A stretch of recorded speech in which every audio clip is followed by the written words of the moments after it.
Yeah, bow. You know the vibes. It's NDL top 10 plays, baby. I am your host, Eli the Rebel. You know the vibes. You already know. Well, if you're new here, now you know. And if you don't know, now you know. And you need to go subscribe, bro. Very simple. The red rectangle thing on the right side of my channel. Hit subscribe so you get notified for when we pump out more NDL content. The game show Squad or Nah has been a highly performing video. It's been outperforming like any of my recent Wi-Fi battles, to be honest with you. So I love the NDL fan base to death. Y'all have been supporting this series, supporting this league like crazy. Like, I didn't even like record anything for last season, and the fact that season 3 is already up to this high viewership is bizarre to me. So, you know, let's get this bad boy to 10 likes so we can do top 10 plays for weeks 3 and 4. So without further ado, let's jump into top 10 plays of NDL weeks 1 and 2. Now, the criteria for the rules are very simple. We ordered the 10 best plays. So basically, the only rule is like if a turn if the turn has some hacks in it, it's not a top 10 play. It's just a hacks moment, and we hate this. And at that point, you don't blame the act. You don't give the player respect at that point. You just move on, and just blame the game at that point. But these are the top 10 user plays in week 1 and 2. We're gonna start off with something easy right here.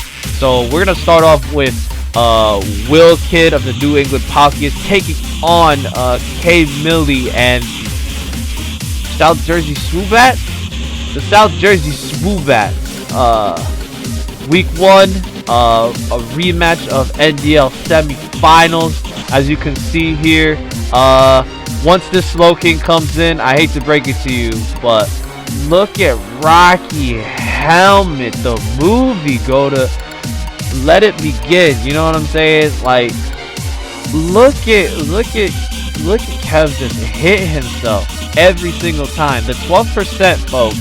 It may only be 12% for the Rocky Helmet chip, but it adds up the more and more you hit. As you can see here, U-turn is hurting, the Pelipper more than the output, to Slow King himself.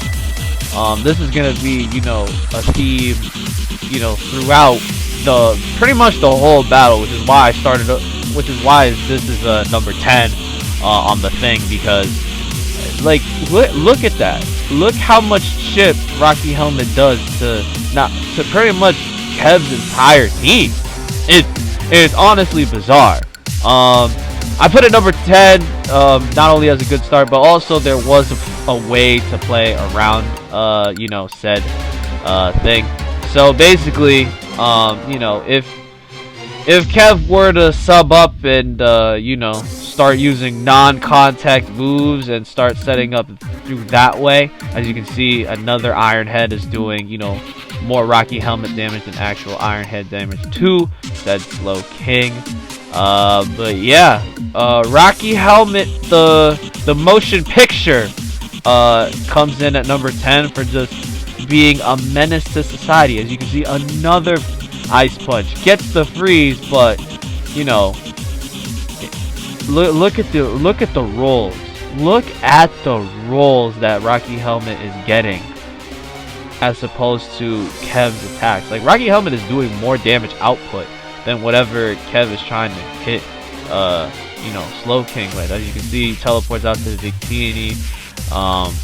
Probably just goes straight up Thunder. Yeah, man, this was just the only play. I mean, that was the only that whole sequence of Slow King plays just make it number 10. It wasn't just a particular single play. It was just a series of unfortunate events if you're on Kev's side. But you know what? At the end of the day, it was week 1. It's a learning experience for all. As you can see here, Flygon just cleans up a little bit. And then Victini grabs the broom to win 5-0 or 6-1 if you use tennis scoring. Moving on to number 9, we got Karma Damon, Aurora Avalogs taking on the Bengali Bear Ticks, coached by Flash 5X. We have a situation here where this is Mega Aggron, by the way. This is a Mega Aggron here in front of a Vanillux. Obviously, this screams, a big, steel move is incoming as Vanillux is going to go, set up the Aurora Veil. No big deal, right? But look at what Carmen does on the switch to Chandelure. Reacts to the Mega Stone. Earthquake on the switch does it 80, a nice solid 88%.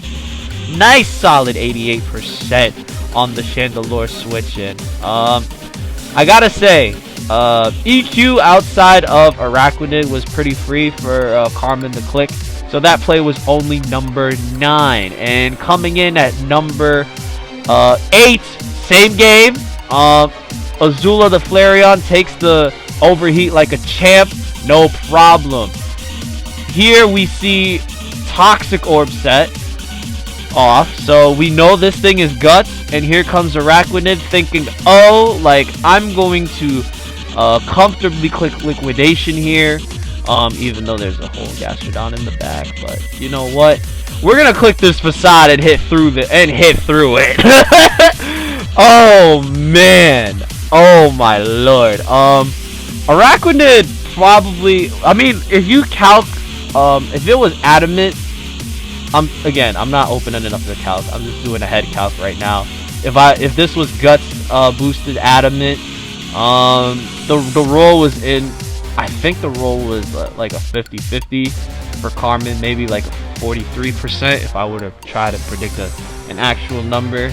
The Iraq clearly was not invested in Fizz Def.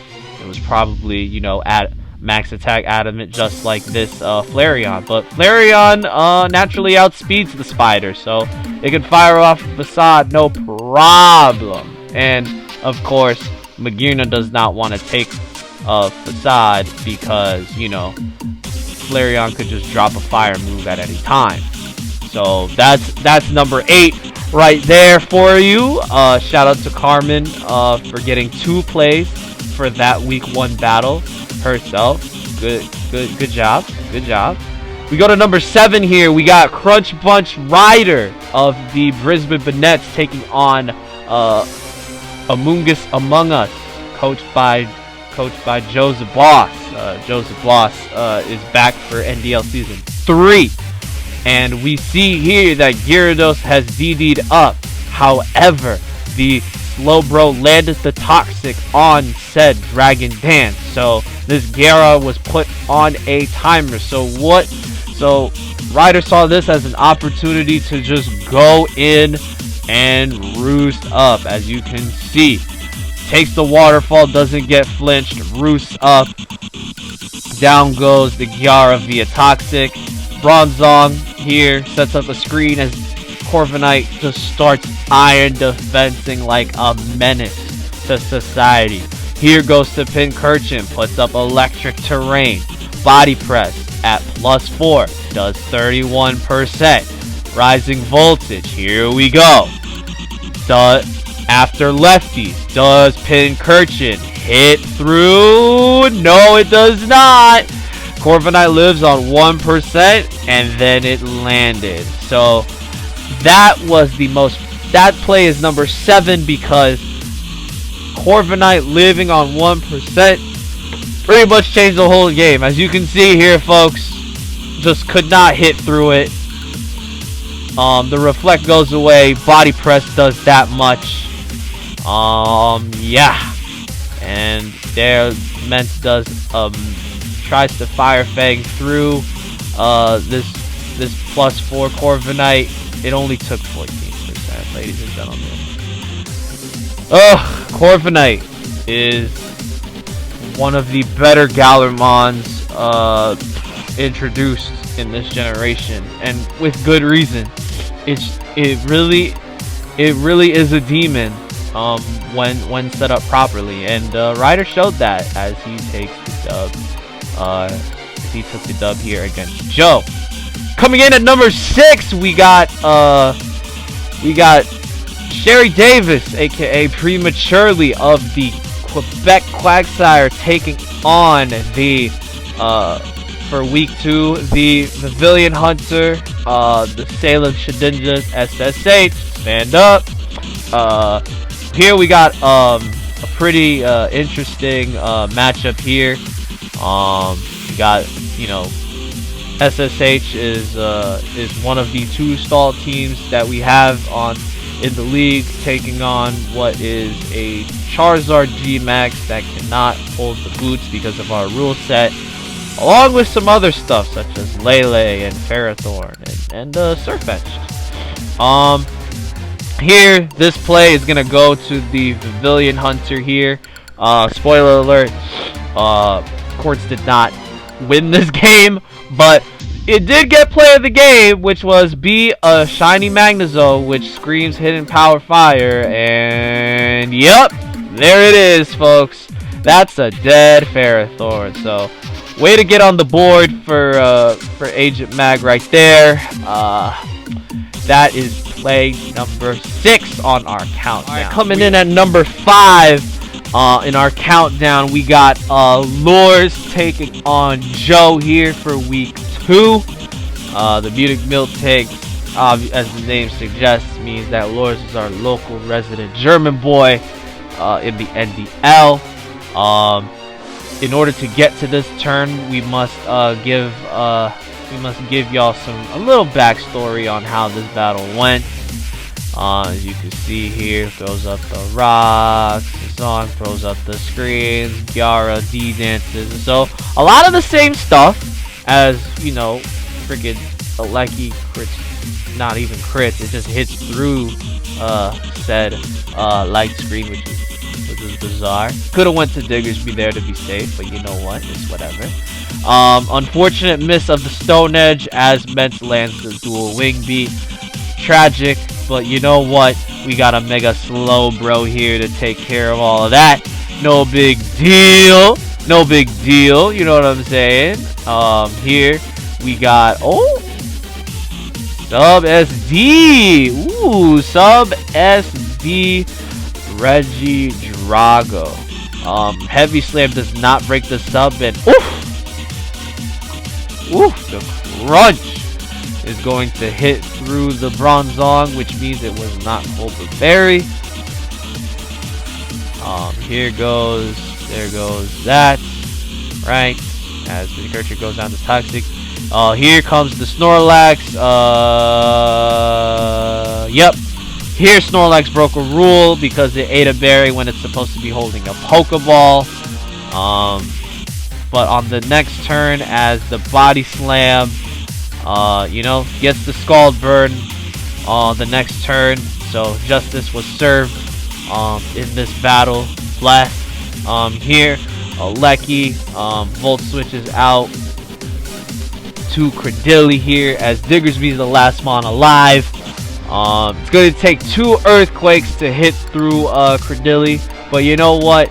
Credilli Energy Ball only did 59, so Diggersby out here chilling, right? Here's the number 5 play. Hyper Beam. Yep, that's right, folks. Hyper Beam Reggie Alecki has hit the Diggersby and killed a Diggersby. I mean, the Diggersby was at what, like 15? Yeah, 15% exactly. So, you know, it wasn't, you know, it wasn't like in style where like Diggersby was at full or something. But you know what? It was still very cool to see, I must say. So, shout outs to Lords getting the 1-0 victory there despite, you know, Joe breaking a rule. That's the number 5 play. Here we got K Millie again taking on Ryder here, week 2. This is our number 4 and number 3 play. So coming in at number 4, we have this Swampert taking on an Alcrem that's setting up. All of a sudden, look at the sweaty double, man. Wow. You know, that wasn't, you know, a flip turn out into, you know, the dosage. That was just a straight up hard double. Just knowing. He just straight up knew. He just straight up knew the double was about to happen. Didn't even need the flip turn. That's the crazy part about it. That's what makes this play number 4, is that he didn't even need a flip turn to know what was going down. He learned from his mistake is the number 10 highlight reel, right? That wasn't even a number 10 play. That was just a mini movie. That was just a mini movie. So he knew he had to just do the hard double, which leads to the number 3 play. As you can see here, the Alcrem is going to take 1 Thunder with the crit. Nice hacks, Kev. Nice hacks. Thunder. The second Thunder hits the Alcrem, knocks it out, and now we're in this standoff where, you know, we got a Moltres Galler that just took rocks, taking on a Zapdos here. Look at Kev hitting a raw Thunder outside the rain. He said, get 2 kills! Let the dosage get 2 kills in there, man! Oh my gosh. You know, most people would have just Volt Switched out. I mean, most likely this thing had Volt Switch. But Kev's like, you know what? I'm built different. I'm gonna hit this raw Thunder outside the rain, man. I'm gonna just hit this raw Thunder outside the rain, man. I'm a rain man. I do what I want. Yo, shout out to K Millie on that raw Thunder outside the rain. That's a number 3 play. So Kev, shout out to Kev for getting the number 4 and number 3 plays, brother. Good stuff. But unfortunately, since this is my channel, yes sir, I get the top 2 plays. I hate to say it, but you know what? I get the top 2 plays. Listen. So here we had, you know, to put things in perspective, right? So here, things were getting out of hand, right? So Rillaboom knocks off, you know, the choice scarf, right? Fine. Here you turns out on the Vileplume. Makes sense, right? As I go Sludge Bomb this for 25, and then on top of that, you know, Slowking gonna take, you know, a nice 12%. Here I Sludge Bomb crit. My bad. You know what I mean? But you know what? Will was prepared for some shenanigans, so he just slacked off just to be safe, right? What? Notice how this thing is already poisoned, right? And guess who's coming in? Guess who's coming in soon? Coming in hot. Enter stage left. Mucha Lucha gets the grassy seed. Oh, get predicted, bro. We don't let Lucha come in for free like that, bro. We don't let Lucha come in for free like that. Yo, the Stun Spore. I'm not gonna lie, I was a little hesitant to click the Stun Spore. You know, I have missed Stun Spores in the past, so it felt really good to land this Stun Spore because I got the play correct. That's number 2 on the countdown, only behind, you know, my week 1 number 1 play of the weeks. Notice how I said weeks. Notice how I said weeks though. All right, you know what? Let's go to the number 1 play. So here, let's just restart this from the beginning. I'm playing freaking Pavilion Hunter, SSH, Quartz. You know the drill, right? This is week 1, by the way. If I haven't mentioned this to y'all. Okay, so Mew comes in as I go to Thundy T. Here, we both double it. We both double up here. Here I go to Steelix on the Toxic. You know, pretty standard stuff. Okay, goes to Hitmontop here, intimidates me. I get my bands up, no problem, right? Here, I went to my Arcanine here.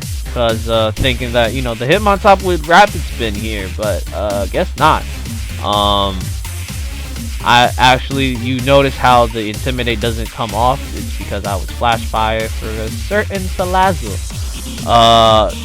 And this is where things get really crazy. Wow, watch this sequence. Watch this sequence. Watch this sequence.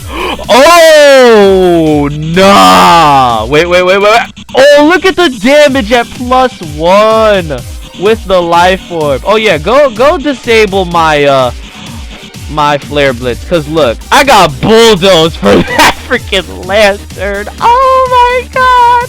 And you're probably thinking, wow, nice. What a way to cap off a top 10 place for weeks 1 and 2, right? No. Look at Salazzle come in.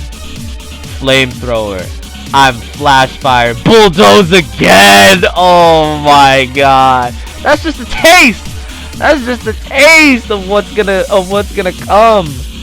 Will there be more heat week 3 and 4? Y'all gotta get this up to 10 likes, cause otherwise I won't put up the next 10 best plays. So you know what? I'm gonna leave it like that, man. You know, you want to see more heat? You want to see more heat? Go and hit the like button, bro. We need double-digit likes, man. 10 likes. Very simple. There's a thumbs up thing. You just click on it. Make that hand blue. Make the thumb blue. Alright, very simple. Alright, I'm gonna go and you know, take my hat off. It's getting hot in here. But yeah, it's been your boy Eli the Rebel. Hope y'all had a blast watching all the wonderful plays here in the NDL. I'll see you guys. Deuces.